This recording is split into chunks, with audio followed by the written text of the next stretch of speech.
Ayan mga lodeng, umakyat po ako dahil gusto po akong kukuha ng buko or kaya ko pa ba sa aking tuhod? Charot! Yes, mga lodi. Ayan po. Hatid na din mga lodi. No, kinitinan ko rin kung kailan mahulog mga lodi dahil sabik na rin ako kumain ng niyong, no? Libre pa at masarap.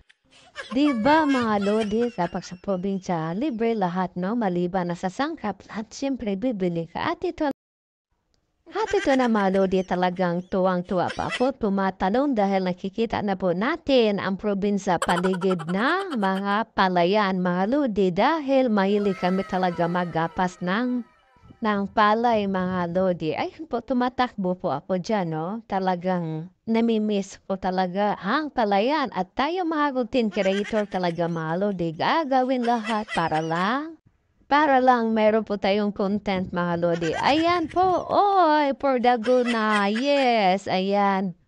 Patakbo-takbo na yan si Inday mga lodi dahil nga na-try ko kung gaano kasarap na maging bata na patakbo-takbo dyan sa palayan mga lodi at hindi ko na iniinda ang kati kasi sanay naman po talaga kami dyan noon pa at minsan doon pa nga kami matutulog sa palayan, di ba yung katulad na yan.